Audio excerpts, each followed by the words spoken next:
All right, we're ready to begin with Mississippi State. We'll ask Coach Jans for some general thoughts on the game. Then we'll go to questions just for the two student athletes, then excuse them back to the locker room, and then we'll finish up with questions for Coach Jans. And we have remote rights. Raise your hand if you have a question, and when you're called on, if you wouldn't mind, identify yourself and the outlet that you represent. Coach? Yeah, the game was back and forth the first, half of the first half. Then we found some footing and obviously had some guys make some shots, especially to my left, and had a great margin at halftime. And anytime you're in that situation, I can't imagine any coach in America not having a similar, speech to their guys about, the first 5 minutes is going to be crucial. The score is going to get out of hand or they're going to fight back in the game. And unfortunately for us, it was the latter, and that didn't make us very happy. We were just sloppy with the ball. We had 2 inbound turnovers that just can't happen at this point in the season, and this many games under your belt. But fortunately, they regrouped. We had some leaders step up in some huddles and kind of set the tone for everybody, and we were able to play better till the final buzzer went off. Right, if you have a question for either the student athletes, raise your hand. Let's go ahead and start on the second row. Sam Scholar with the Clarion Ledger for Josh.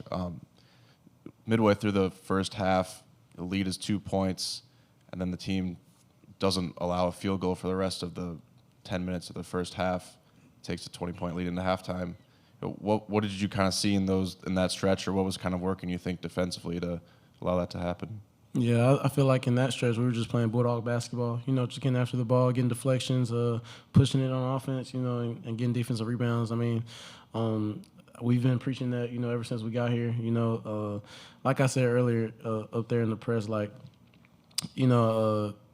long as we have that mindset, just coming out, defending, rebounding the ball, we can just be a scary team. Other questions for either of the student athletes? All right, let's go back to the second row again. And for Claudell, there was another stretch similar to that also in the second half where the defense really just kind of clamped it up. Do you think that's kind of what this defense looks like when it's playing at its best right now? Our defense was definitely good today. I wouldn't say it's at our best. We did make some defensive mistakes that we made up for with our athleticism. But, we just going to watch the film and watch where we messed up and be better tomorrow. Other questions for either of the student athletes? All right, let's go to the left side, and then we'll come right back down to the second row here. For either of the players, you guys are playing in the first round, meaning that if you want to win this tournament, you have to win 5 games in 5 days. How much confidence is a nearly 30-point win in the first round instill in this team that you guys can possibly go all the way? Is that for either player?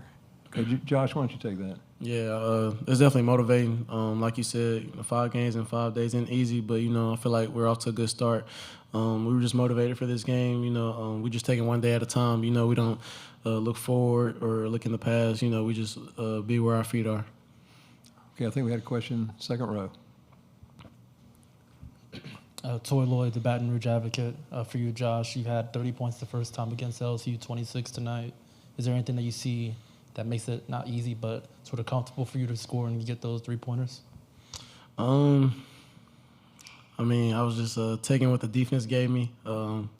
Besides that, I don't know how to answer that question, to be honest. Just being out there and having fun. I think you had a question in the third row. Go ahead. Josh, Elijah Campbell from WNKT in Columbia. Obviously, when you're hitting threes, this offense, can really reach its ceiling. What does the maximization, I guess, of this offense look like to you whenever you guys are on the floor when you're clicking at its best? What does that look like? For us, it all starts on defense. It go back to defense. How we get into the ball, get deflections, get steals, push the ball. That's where it all starts, to create for our offense. That's when we're at our best. That's how we maximize our offense. Other questions for either of the student athletes? All right, we'll excuse you. You can return to the locker room. Thank you, guys. No. See you, Charlotte. We'll continue on with questions for Coach Jans. If you have a question, raise your hand, and we'll get the floor mic to you. Let's go ahead and start on the second row down front. Chris, in terms of the defense, we've talked about how things have been a little bit up and down, I guess, last couple of months, maybe weeks. but today, 62 points. What did you just see, from this team's defensive effort in this game? We had a long talk Monday before we started preparing for the SEC tournament as a whole, but certainly the LSU game was at the forefront, and just talked about how disappointed I think all of us were in some of our recent games, especially on that side of the ball. Our last game against Arkansas, we scored 92 points and lost, and that's not something that we've done a lot since we've arrived. So really just tried to reset and get everyone to buy in and believe, because my sell to them was we've had great games, great stretches where we played, at a high level on the defensive end, but for whatever reason, we couldn't sustain it long enough and just have that be, our backbone. And so that was the mantra, is that we were going to go back to the basics, and we did a lot of defensive stuff, even, some drills that we hadn't done for months, to try to get everybody just mentally focused and understanding that if we're going to win games down here, it's got to start on that end of the floor. And, the first half was really, really good. The second half was just okay, but giving up 24. And after we settled in, I thought the first 5-10 minutes, we were just okay. But the last 10 minutes, it was some of our best defense we played all year long.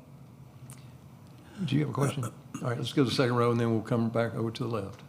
Coach, I think Cam had 4 steals in this game, 3 in that first half. I mean, even when he's not scoring, he's impacting the game in a plethora of ways. Like, as a coach watching him play, what does he do for you guys, especially on the defensive end, to kind of get you back to the defensive identity I know you guys want to have?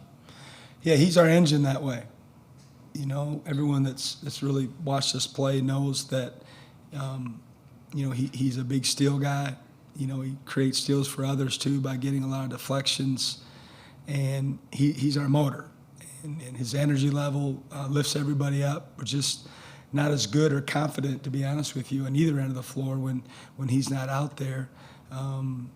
But he's had some big games for us steal-wise. Obviously, his stat sheet doesn't jump out at you, but with him, you don't see what's going on in the huddles, and even him talking to me, trying to get me under control a little bit, which that doesn't happen very often with the player. But with him, I'd acknowledge it. He's got our utmost respect as a staff, being here with us the whole time that we've arrived, and he's emerged into obviously a great player and even a better leader. Next question on the left side, third row. Coach, plenty of people know what this team can do defensively, but to come out tonight and score 91, win by almost 30 with only one player scoring in double figures, what does that say about the depth and versatility of your offense? Again, I wasn't happy with the Arkansas game. No one was. But there's a little part of me that's, coached myself a little bit that, hey, if we can continue to play offense like that and share the ball and have multiple guys, take some pressure off of Josh, which we did there, and then we did again today. Certainly Josh had that amazing run in the first half, but other guys had some runs themselves and made some shots, and we got out in transition and showed our athleticism. So we're not, you mentioned to those guys, and I get it, about 5 games in 5 days, and we don't talk about that at all. It hasn't been mentioned. We're trying to win the next game. That's all we're focused on. We don't talk anything but that. And then if you take care of that one, then you'll have another opportunity, and that's the way you have to approach it. Other questions? Let's come back to the right side on second row.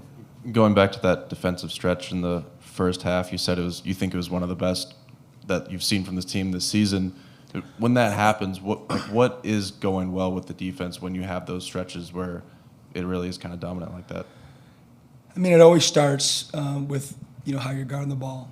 Usually most mistakes that lead to wide open looks or even, good looks for the offense, more often than not, it goes back to a mistake that happened on the ball, either just out of position, your foot angles aren't right, you weren't into the ball, you weren't dictating, you were letting them, kind of basically dictate how this catch was going to go. And that's a big thing for us, is to be on the ball and have the right disposition and be the attacker, if you will, on defense. And I felt like we had a stretch there where, we were kind of running the show on the defense. We were telling them, this is the way it's going to be on this possession. And hopefully, our guys will feel good about that and have some confidence to continue to do it. Questions for Coach? All right, let's go to the right side, third row. Joe Rexer with The Athletic. Chris, what's it been like to go through this version of the SEC this season? It's been awesome. Like, I'm on record saying it all fall. Like, it's awesome for all of us, for the obvious reasons, right? The exposure, the attention that the league is receiving, love being a part of it. When you're in December and you're looking at the metrics, you're like, wow, we're going to have so many opportunities. Not that we haven't the first 2 years, but it's obviously supersized this year with the quad games that everybody had and the opportunities that everybody had. And certainly there were nights when it wasn't so awesome, when you didn't play well and you got beat by some amazing programs and teams that we have this year. But hopefully it's going to help everybody, once we get into postseason play because of the quality of competition that, you play every single night.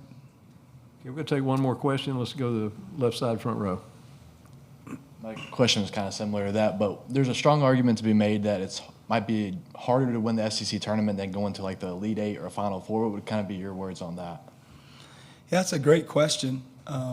Unfortunately, I haven't thought about that at all, but hopefully you should ask some of these other coaches and they can give you a better answer. But, that's a lot. It's a lot, and I understand the question. Like I said, it makes a lot of sense. But, I'm going to stay focused on Missouri and trying to prepare for that particular game. Thank you very much. Yep. Appreciate it. Thanks, guys.